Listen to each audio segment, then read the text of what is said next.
Imagine standing under a night sky. The stars scattered like embers across a velvet canvas.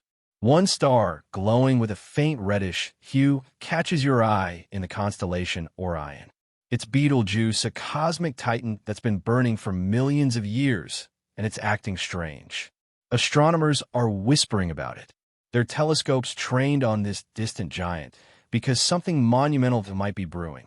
This star, one of the brightest in our sky, could be on the verge of a cataclysmic explosion, a supernova that would light up the night like a second sun. What's happening up there, 725 light-years away? And why does it matter to us here on Earth? Betelgeuse isn't just any star. It's a red supergiant, a behemoth so vast that if you plopped it where our sun sits, it would swallow Mercury, Venus, Earth, and even Mars in one gulp.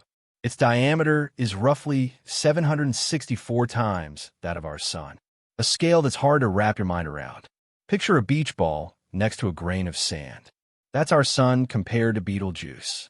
This star is a heavy weight born with a mass perhaps 20 times greater than the sun's, and it's been living fast and furious. Stars like this don't last long.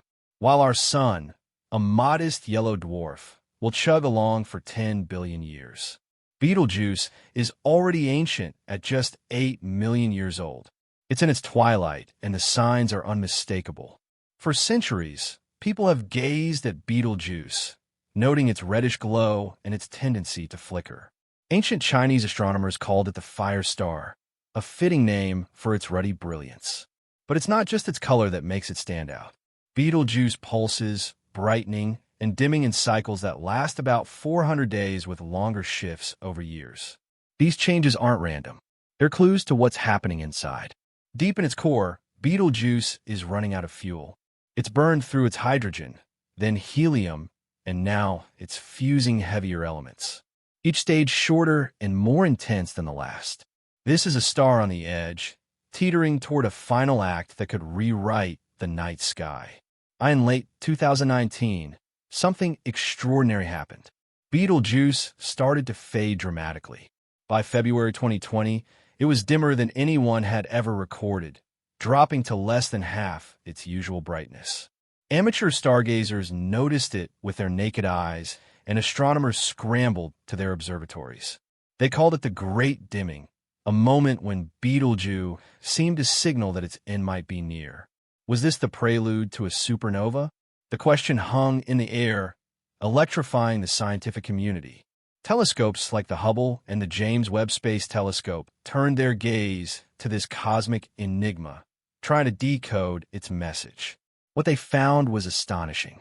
Betelgeuse had ejected a colossal cloud of material, gas, and dust that streamed out into space, forming a veil that blocked some of its light. This wasn't a small outburst. The mass it shed was equivalent to 400 billion solar flares, a staggering amount of stellar stuff. Imagine the sun spitting out a chunk of itself the size of a small planet. Then multiply that by billions. That's what Betelgeuse did. This cloud, cooling as it drifted outward, turned into a dusty shroud that dimmed the star's glow. But why was this a normal hiccup for a red supergiant, or a sign that its core was preparing for a final explosive collapse? To understand, let's step back and think about what makes a star like Betelgeuse tick. Stars are cosmic furnaces powered by nuclear fusion. In their cores, they smash atoms together, turning lighter elements into heavier ones and releasing energy that makes them shine. Betelgeuse started life as a hot blue star, blazing with youthful vigor. Over millions of years, it grew cooler and larger, swelling into the red supergiant we see today. Its surface now glows at about 3,500 Kelvin compared to our sun's 5,500 Kelvin, giving it that distinctive red hue. But inside, the real drama is unfolding.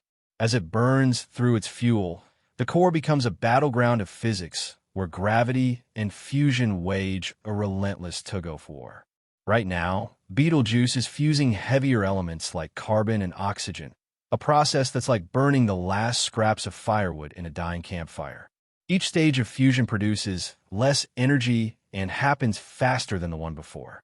Soon, maybe in decades, Maybe in 100,000 years, the core will run out of fuel entirely. When that happens, gravity will win. The core will collapse in a fraction of a second, triggering a shock wave that rips through the star. The result, a supernova, an explosion so bright it could outshine an entire galaxy for weeks. If it happens in our lifetime, Betelgeuse's supernova would be visible even in daylight. A pinprick of light rivaling the moon's glow. But here's the catch. We're seeing Betelgeuse's past. At 725 light-years away, the light we observe today left the star when nights were still clashing in medieval Europe. If Betelgeuse exploded yesterday, we wouldn't know for another 7 centuries. This time, lag makes studying it like reading a history book with missing pages. Every flicker, every dimming is a snapshot of something that happened long ago. Yet, astronomers are piecing together the puzzle, using every tool at their disposal to predict what's next. The Great Dimming offered a tantalizing clue. A team of researchers peering through Hubble's lenses saw that Betelgeuse had expelled superheated plasma from a massive convection cell, a bubbling region on its surface the size of a small star. As this plasma cooled, it formed dust particles that spread out, dimming the star's light. This wasn't just a random event. It was a glimpse into Betelgeuse's turbulent final chapter.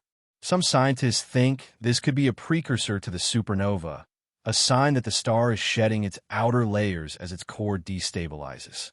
Others argue it's just a quirk of its variable nature, like a heartbeat skipping a beat. What would a supernova mean for us? First, don't worry. Earth is safe. At 725 light-years, Betelgeuse is too far to harm us with radiation or debris. But the spectacle would be unforgettable. For weeks, it would dominate the night sky, a beacon in Orion's shoulder that outshines everything else. It would be a once-in-a-millennium event, the kind that ancient astronomers would have recorded with awe. More than that, it would be a scientific goldmine. Supernovas forge heavy elements like gold and iron, the building blocks of planets and life. By studying Betelgeuse's explosion, we learn how stars seed the universe with the stuff that makes us. Betelgeuse's story is also a window into the past. Ancient records hint at its evolution. 2,000 years ago, Roman and Chinese stargazers described it as yellowish, not red. By the 9th century, Arabic astronomers noted its crimson glow. These changes suggest Betelgeuse has been transforming for centuries, cooling and expanding as it ages. Its variability, those rhythmic pulses, adds another layer of mystery. Sometimes it follows its 400-day cycle, like clockwork. Other times it defies predictions, dimming or brightening unexpectedly. These quirks challenge our models of how stars live and die. Astronomers are now watching Betelgeuse closer than ever. The James Webb Space Telescope, with its infrared vision, can peer through the dust clouds that Hubble couldn't fully penetrate. It's revealing new details about the star's outer layers where material is constantly boiling off into space. Every observation adds a piece to the puzzle, but the big question remains, when will it explode? Some say it could happen within our lifetime. A cosmic fireworks show we'd be lucky to witness. Others caution it might not happen for tens of thousands of years. Either way, Betelgeuse is a ticking time bomb, and we're privileged to watch its final act. Think about what it means to study a star like this. It's not just about one red supergiant. It's about understanding the life cycle of the universe. Stars like Betelgeuse are the factories of creation. They forge the elements that form planets, oceans, and even the carbon in our bodies. When Betelgeuse goes supernova, it will scatter those elements across space, perhaps seeding future worlds. It's a reminder that we're connected to the cosmos, that the atoms in our bones were once forged in the hearts of stars. As we watch Betelgeuse, we're also reminded of our place in time. The light we see is a message from the past, a story that began long before humans walked the earth. Yet, it's also a story about our future. A supernova would be a rare gift, a chance to see the universe in action. It would inspire new generations of scientists, poets, and dreamers, just as it has for centuries.